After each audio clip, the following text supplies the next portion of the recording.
अस्सलाम वालेकुम दोस्तों, मैं हूं इंतखाब सूरी और आप देख रहे हैं हमारे चैनल प्रॉपर्टी अपडेट्स से। दोस्तों, आज मैं गोट आबाद के हवाले से गुफ्तगू करना चाहूँगा। इस वक्त इशू उठाया हुआ है गोट आबाद का, और गोट आबाद के हवाले से आपने ये ख़बर सुनी होगी कि गवर्नमेंट इरादा रखती है, सिंध गवर्नमेंट के बाकायदा गोठों को रेगुलाइज़ किया जा रहा है। ये खुशखबरी लोग समझ रहे हैं कि ये खुशखबरी है, और ख़ास तौर पे उन लोगों के लिए जिन्होंने गोठों पे कब्ज़े किए और गोठों के नाम से कई प्रोजेक्ट बनाए, और वो समझ रहे हैं या जिन बेचारों ने इन्वेस्टमेंट की उनके साथ, वो इस गलत फहमी में है कि शायद अब वो रेगुलाइज़ हो जाएंगे और अब उनको कुछ नहीं होगा। तो मैं आपको ये बताना चाहता हूँ कि दरअसल ये जो ख़बर आई है, इस हवाले से आप ये ना समझें कि ये है किसके लिए, क्या है। मैं इस पर गुफ्तगू करूँगा कि क्या इसके मुतासिरीन कौन होंगे और इनके लिए किन के लिए खुशखबरी होगी है। तो पहले तो बताऊँ, मैं गोट आबाद जो है ना, दरअसल ये गोट का सिलसिला जो है, सबसे पहले एक्ट आया था 1987 का। पहला जो एक्ट आया 1987 के, उसके ऊपर जो है ना वो काफ़ी डिटेल्स आई, और आज भी वो एक्ट मौजूद है। लेकिन ये कि वक्त के साथ साथ जो है ना गोट आबाद के ऊपर नए नए लॉज, नई नई चीज़ें चेंजेस होते रही। कभी इंशाल्लाह मौका मिला तो मैं आपको तफसील से इसकी हिस्ट्री पूरी बताने को चाहूँगा। लेकिन आज चूँकि ज़ाहिर है कि गुफ्तगू लंबी हो जाएगी, इसलिए सिर्फ मोटी मोटी बातें जो आपके आम आदमी के काम के लिए हो सकती है, उनके लिए मैं ये आज गुफ्तगू कर रहा हूँ। तो जब ये बात साथ से बताता रहूँ कि आखिरी जो रेगुलाइजेशन हुई है वो 2013 में हुई है, और ये जो है 2013 में मैं अपनी वीडियोस में बताता रहा हूँ। 2013 में जो आखिरी रेगुलाइजेशन हुई है, उसमें जो है ना 41 गोट, जिसमें बिन कासिम के और यहाँ पर गिडाब के अंदर मंजूर किए गए, जिसकी पूरी लिस्ट हम कभी अपनी वीडियोस में दे भी चुके हैं कि वो कौन कौन से 41 गोट हैं जिनको बाकायदा रेगुलाइज़ किया गया, उनके अहाते बताए गए, उनके बाकी चीज़ें बताई गई हैं। ये बात जहन में रखिए कि जब भी कोई गोट रेगुलाइज़ होता है कि वो उसका बाकायदा डाटा जमा किया जाता है, उसके सर्वे होता है, उसके अंदर देखा जाता है कि कितनी इसके मकानात बने, कच्चे मकानात कितने हैं, पक्के मकानात कितने हैं, इसमें तालाब कितने हैं, कुएँ कितने हैं, स्कूल कितने हैं, मस्जिदें कितनी हैं, प्ले ग्राउंड्स कितने हैं, फला, ठीक है ना, कितने ज़ेर तामीर हैं, और अफरादी क़ुव्वत वगैरह, ये सब चीज़ें, एक डाटा जो है उसका तैयार किया जाता है। इस पर काफ़ी मेहनत होती है। उसके बाद इन गोट्स को बाकायदा रेगुलाइजेशन के लिए बाकायदा तरीक़ा होता है, उसको तरीक़ेकार को अडॉप्ट करके वो जो है मनाया जाता है। फिर जब उसके बाद डेट ऑफ इन्फोर्समेंट भी होती है कि कब ये नाफिजुल अमल हुआ। तो इस लिहाज से ये जो है ये आखिरी जो हुआ है 2013 में। उसके बाद अब आज एक चीज़ सुनने को मिल रही है कि गोट आबादों में जो है ना वो रेगुलाइजेशन का काम अब हो रहा है। साथ साथ मैं आपको बताता चलूँ कि गोट आबाद में दरअसल एक क्या चीज़ होती है, सिर्फ दो चीज़ें होती हैं। एक बेसिकली चालान जमा किया जाता है गोट के लिए, और साथ साथ जो है एक सनद जारी की जाती है। यही दो चीज़ें होती हैं। बाकी जो लोग उसको बेचते हैं, ख़रीदते हैं या उसको आगे बढ़ाते हैं, तो उसके ऊपर फिर वो स्टैम्प पेपर पे या पावर पे चीज़ें दी जाती हैं। लेकिन आपको बता दूं कि गोट आबाद में जो भी सनद आप कभी उठा के देखें पीछे, तो वहाँ पर लिखा होता है कि ये गोट आबाद जो है फॉर सेल नहीं होता। ये कारोबार के लिए नहीं है, सेल के लिए है, ये लोगों के फलाह के लिए है, लोगों की आसानी के लिए है, आबादी के बढ़ते हुए रुझान को देखते हुए, सही ना, वो लोग जो कि वहाँ पर रहते हैं उनको उनकी आसानी के लिए ये गोट को जो है रेगुलाइज़ किया जाता है। साथ साथ जो सनद दी जाती है, सनद दरअसल इस वक्त मैं बताऊँ कि बड़ी तादाद में सनदें जाली बन रही हैं। ये जो सनद आप देखते हैं गोट आबाद की सनद, मैं नहीं समझता कि इस वक्त जो है ना सही होंगी। सनद आपको ये भी बताऊं कि सनद दरअसल उसूलन सनद ज़्यादा उसमें लिखा होता है 700, 800, 1000 के करीब लिखा होता है। तो सनद जो है दरअसल वो 2 घंटे पे मुश्तमिल होती है। जो असल लीगल चीज़ है वो 2 घंटा है। याद रखें 40 घंटे का 1 एकड़ होता है। 1 एकड़ में 4840 गज़ होते हैं, और उसके अंदर जो है ना वो 121 गज़ का 1 घंटा होता है। तो अगर 2 घंटे ले ली जाए तो तकरीबन जो है ना 40 गज के आसपास मतलब बनती है। तो असल जो गोट की सनदें बनती थी पहले वो इसी तरह बनती थी कि 1 घंटा 1.5 घंटा इस तरह के 2 घंटा इस तरह की मदतें होती थी। 2 घंटे ज़्यादा जो है वो बाकायदा वो लीगल वो नहीं था। अब सनदें आ रही हैं, बहुत सारी आती हैं, लेकिन मैं आपको बताता चलूँ कि सनद से ज़्यादा इम्पॉर्टेंट चीज़ होती है वो अहाता, जिसके ऊपर रेगुलाइज़ किया गया है। हम अपनी वीडियो तो बताते रहे कि वो कौन कौन से अहाते हैं जिसके अंदर जो है ना वो हदूद बांध दी गई हैं। जब सर्वे होता है और उसके बाद उसकी प्लॉट जो भी साइज़ होता है उसको बाकायदा महसूस कर दिया जाता है कि भाई इतने इतने एकड़ जो है ना, आप अगर वो उठा के देखें 2013 में जो रेगुलाइजेशन हुई है उसके अंदर बाकायदा दिया गया कि फ़ला गोट उसके साइज़ कितना है, फ़ला गोट किस डे के अंदर है, नाक्लास क्या है उसकी। नाक्लास एक बेसिकली वो गवर्नमेंट की ज़मीन होती है, लेकिन नाक्लास एक क्लासिफिकेशन बाकायदा की गई है गवर्नमेंट ने ज़मीनों की, तो ये एक नंबर दे दिए गए। तो उन नाक्लास में कौन सी दे है और उसमें कौन सा गोट है और किस नाम से है और कितने उसका साइज़ है, ये साफ बता दिया गया है। तो लिहाजा असल चीज़ वो नहीं होती है कि सनद से ज़्यादा इम्पॉर्टेंट चीज़ जो असल होती है वो दरअसल अहाता होता है, जो हदूद बांध दिए गए उस सर्वे के दौरान। सर्वे किया जाता है और उसके अंदर हदूद बांधी जाती है, वही हदूद दरअसल एक गोट की हदूद होती है। मेरे नज़दीक ज़ाती तौर पर उस जगह की अहमियत होती है। उधर सनद ना भी हो तो भी मसला नहीं है लेकिन सनद बहुत सारी ऐसी जगह बना दी गई हैं जिसे गोट कह दिया गया है, दरअसल रेगुलाइज नहीं है गोट, तो उन सनद की कोई हैसियत नहीं है। और सनदें सब बस क्या बताऊँ मैं, बहरहाल तो मकसद ये है कि सनद जो है ना वो दरअसल उसके पीछे लिखा हुआ होता है कि ये कि सेल परचेज़ नहीं कर सकते, इसको बेच नहीं सकते। कर रहे हैं लोग, ज़ाहिर है कि ये मुमकिन नहीं है कि उससे बचा जा सके, ज़ाहिर है कि लोग आगे बहुत से मामलात होते हैं जिसकी वजह से वो कर रहे होते हैं। फिर साथ साथ जो है ना उस पर एक पाबंदी भी होती है ख़ास वक्त है कि। दूसरी बात यह है कि गोट आबाद में जो तस्वर है वो दरअसल एक मैं आपको बताऊँ कि गोट जो बढ़ते कैसे रेगुलाइज किस तरह होते हैं। वैसे तो बाकायदा सिंध गोट आबाद की बाकायदा हाउसेज़ स्कीम के तहत एक रेगुलाइजेशन बनी हुई है, एक अथॉरिटी बनी हुई है जो इसको रेगुलाइज़ करी है, और अभी उसी पे कुछ काम हो रहा है और कौन कौन से गोट होंगे इसके बारे में सब पता चल जाएंगी। लेकिन ये नहीं है कि किसी ने जो है वो अपनी मर्ज़ी से कोई गोट बना लिया और उसके ऊपर मिल मिला के उसका एक पेपर बना लिया और दिखा दिया कि भाई देखें ये बिल्कुल गलत है।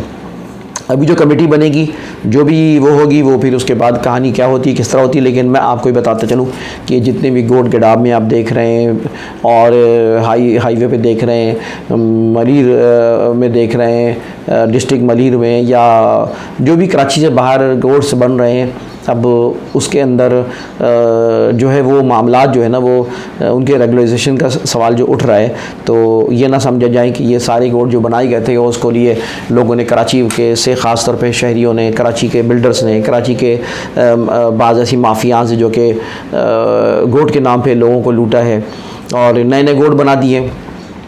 आप देख रहे हैं फार्म हाउसेस बन रहे हैं, ठीक है जी, कैटल फार्म बन रहे हैं, ठीक है जी, और भी इस तरह की चीज़ें बन रही हैं और 1000 गज़ का प्लॉट इतने का, 2000 गज़ का प्लॉट इतने का दबा के मतलब वो सेल कर रहे हैं। और अक्सर सेल करने वालों का खुद नहीं पता कि वो हैं कहाँ के रहने वाले हैं, किधर वो बैठते हैं, उनका घर कहाँ है, उनका कारोबार कहाँ है। उनकी जो आप देखेंगे तो उनकी भाई स्टेट से तो कहीं भी खोल के बैठ जाओ किसी भी जगह, तो उसका मतलब ये नहीं होता कि वो जो है ना वो सही हो गए। गोट आबाद में जो है बेसिकली मैं बता चुका हूँ कि ये इस वक्त जो कहानी चली है और ये तवक्का कर रहे हैं कि वो उनको रेगुलाइजेशन मिल जाएगी, ये मज़े आ जाएंगे, ऐसा नहीं है। लिहाजा आप कोई भी आप ये समझें कि इन्वेस्टमेंट करना चाहे तो मेरी राय ये है कि फ़िलहाल आप बिल्कुल एहतियात करें, इसलिए कि सख्तियाँ बढ़ेंगी। ये जो रेगुलाइजेशन आ रही है ना, ये सिर्फ इसलिए नहीं आ रही है कि जिनकी ज़रूरत है उनको रेगुलाइज़ किया जाए, बल्कि इसलिए भी आ रही है कि अब उनके लिए एक ये बुरी ख़बर भी है, क्योंकि इस वक्त जो है ना गवर्नमेंट इससे पैसा कमाना चाहती है लैंड से। और मैं समझता हूँ कि गवर्नमेंट अगर सही से सीरियस हो जाए तो ज़मीनों में इतना पैसा है कि पाकिस्तान के न सिर्फ कर्ज़े उतर जाए, पाकिस्तान एक बेहतरीन पोजीशन पे चले जाए। अगर ज़मीनों के मामले में सारी चीज़ें छोड़ दें, फेडरल गवर्नमेंट ये सब छोड़ दें, सिर्फ ज़मीनों के मामलात को इंसाफ के साथ, ईमानदारी के साथ, तरीक़े से एक लॉ बना के उसको बाकायदा उस पर काम करे, तो पाकिस्तान जो है ना इंशाल्लाह खुशहाल हो जाएगा। तो मैं अपील भी करता हूँ गवर्नमेंट से कि इस मामले को सीरियस लें और इससे कमाएं। ठीक है जी, पाकिस्तान हमें पाकिस्तान से मोहब्बत है, इस्लाम से मोहब्बत है, और हम चाहते हैं कि हर कोई चाहता है पाकिस्तान से जो मोहब्बत रखने वाला पाकिस्तान की खुशहाली के लिए दुआ गो है। तो ये this is a good idea, this is good time कि इस वक्त जो है ना गवर्नमेंट इसको काम करे। तो मैं कहना ही चाह रहा हूँ कि सिंध गवर्नमेंट ने जो भी इस पर काम कर रही है वो दरअसल बाज़ लोगों के लिए अच्छी खबर है, लेकिन ज़्यादातर लोगों के लिए जो है ना ये अब मामला जो है ना वो सामने आ जाएंगे।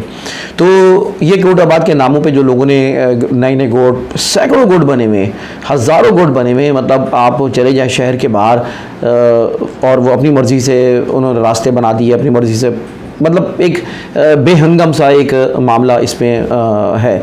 अब ज़ाहिर है वजह ये भी मैं आपको बताऊं कि दरअसल 2012 में 25 अक्टूबर में सो मोटो एक्शन के ज़रिए पाबंदी लगा दी गई ज़मीनों के ऊपर। तो ज़मीनों पाबंदी लगा दी गई, तो उसके बाद ज़ाहिर है अब लोग क्या करें, उन्होंने ज़ाहिर जगह भी चाहिए होती है, आगे बढ़ना भी होता है।